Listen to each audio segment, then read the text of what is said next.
where you're looking at a truck and then you see this. Oh. Buffer trails. This truck has like 6,000 miles on it. I don't know how it got this swirled. Apparently, some amateur got their hands on this brand new vehicle.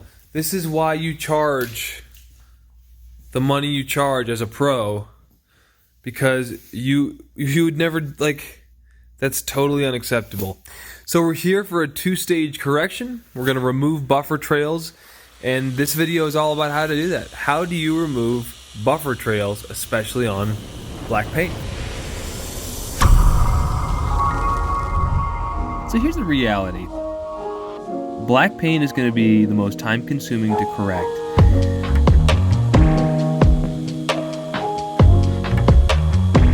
But at this stage of the game, I'm just wanting to get these buffer trails out. And this is kind of the stage in the game where you pick your test spot.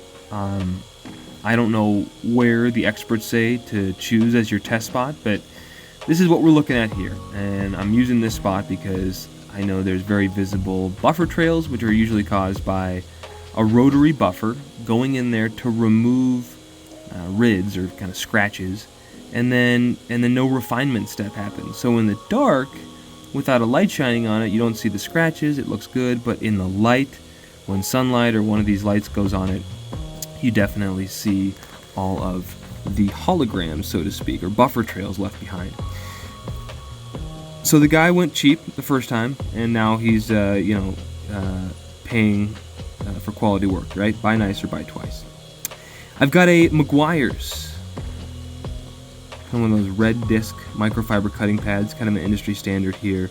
I cut kind of low and slow. I might be on like speed 4 or 4.5 here, but I might be on speed 3. You just kind of play around with what's working for you in the moment. I'm probably on speed 3 or 4 here. You can see how slow I'm going. I really know that if when you're in your cutting phase, you move your arms more slowly.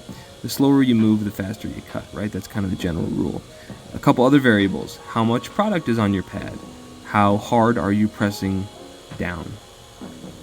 And so on and so forth, right? So before we do this, we wash, we clay, we properly dry the panel, and then kind of get it ready for this. You want kind of a virgin clear coat when you go about buffing paint.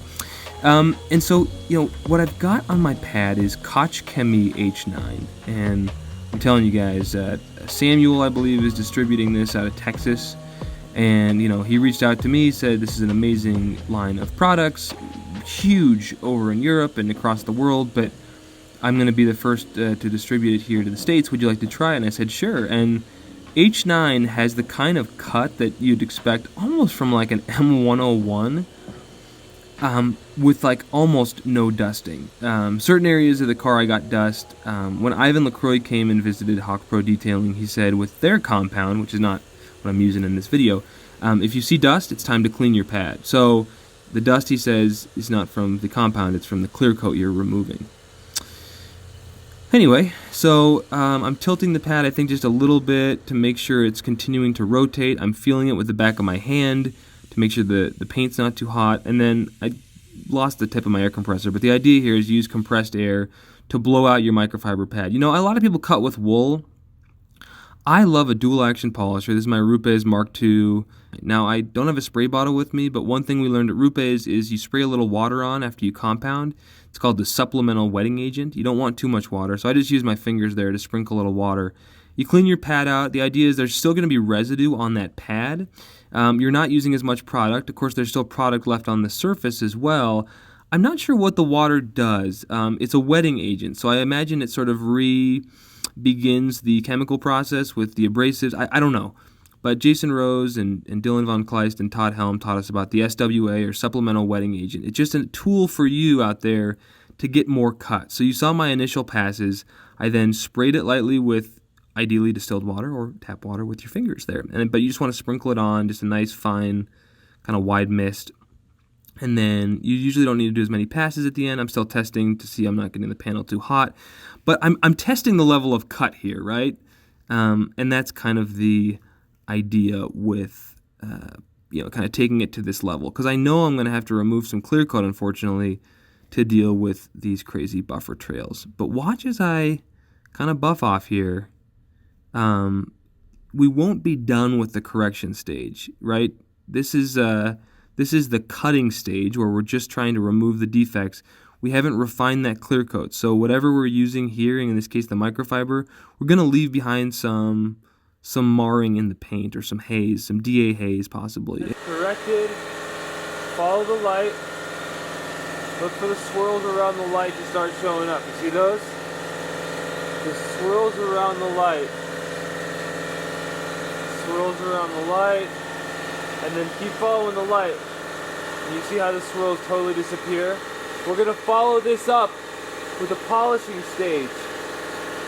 But a pretty awesome finish for Koch Chemie H9.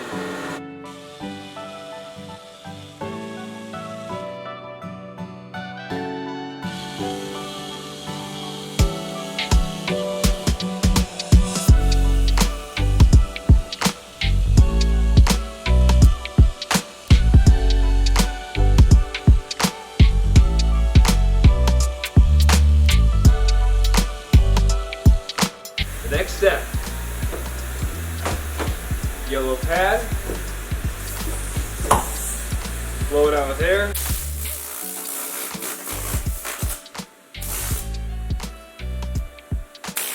Just center it on there.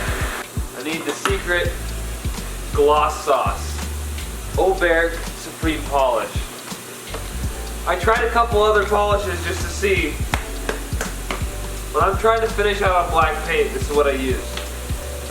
Typically I say just stay on speed 3, but I've been kind of going between 3 and 4, and like making sure that I apply enough pressure that if I see any kind of scratches or marring in the paint, this step is there to get rid of stuff. So in real time, I just want to show you this yellow Heber medium cut pad. It's a little bit firmer than the yellow Rupes, and I like working it with the Heber Supreme Polish. So I'm just doing what Rupes taught me when I went to their training. You put the pad on speed 1 or 2, and you just let the pad sit there for like 15 seconds, heats up a little bit, primes the pad. You can add a couple more drops of polish afterwards. I obviously didn't do that here. And I've got, a light on in my shop. You can never have too much light. And I've got a headlamp on my head, and what I'm looking for, and you can't really see it on camera here, but I'm through the haze of that compound. I'm looking at the light from my headlamp, and I'm looking at sources of light, and I'm looking at that source of light, and I'm looking around it. Are there little tendrils? Are there little scratches? Are there little tick marks that my polish and pad are leaving behind? Because you definitely want to mop those up. So it's not so much a standard operating procedure in your finish, especially on black paint where everything will be visible. It's a constant monitoring. Like, it's possible that you could do too many passes. It's possible that you slow down pressure and increase slow down speed and increase pressure on your final pass. I mean, finishing is it's not a dark art, but what you're seeing here is me trying to grind into a scratch that I didn't see before, which is not really good technique, because I'm trying to use a yellow pad to cut, and I'm asking it to do more than I should because I missed it the first time. So I mean, I still am struggling with these giant trucks. Like, how do you get everything perfect on the hood, especially when you're 5'8", and so it's I know scaffolding and different things to stand on. This is just a little workbench, and I know you're supposed to work in 2x2 sections. I always tend to push that if I can, but if you're ever struggling out finishing paint, clean your pad, switch your pad, work in smaller sections, try more or less pressure, more or less speed. Like, just let the paint tell you what's going on, and try to work a bunch of variables with this combination if you can, before you just say, the product I used for this was just trash. Well, what if, and as I was talking to a guy in the industry today, what if all you had were 3 products and you just had to make it work with those products? Because that's where the creativity is going to eventually come in. It's going to help you build your confidence and your skill set.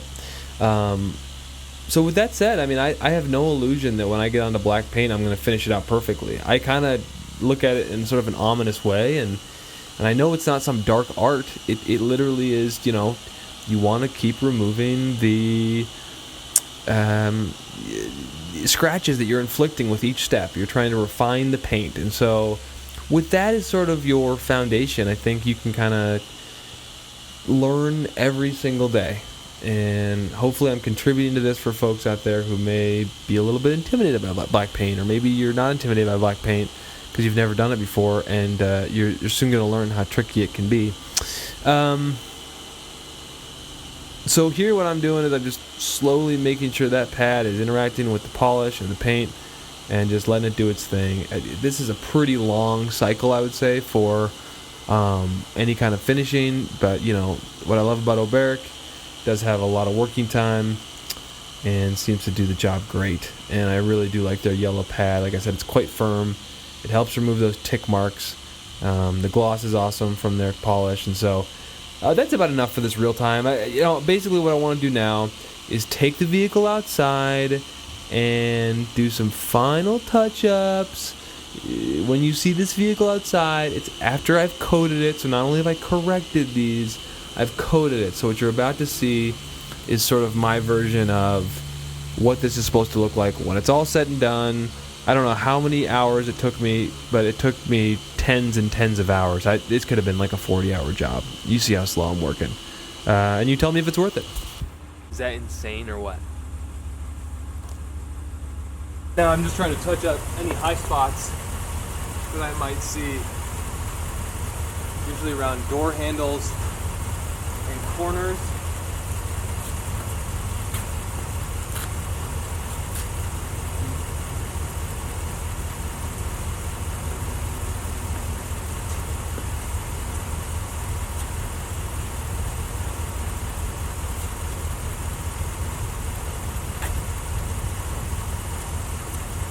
One reason you always want to do a sunlight check is because you see things you didn't see when you were inside your garage. So what didn't bother me in the garage seems quite egregious here, so I'm doing kind of that top coat into the plastic here just to darken it up.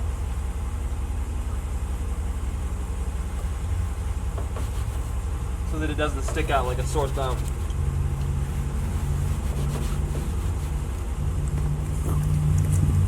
Oh yeah, that looks so nice now. Do you ever ask yourself, what is the meaning of life? And then think to yourself, I don't know, but I do love a shiny truck. Hawk Pro Detailing. We'll take care of you. Ceramic coatings and paint correction. Come check us out.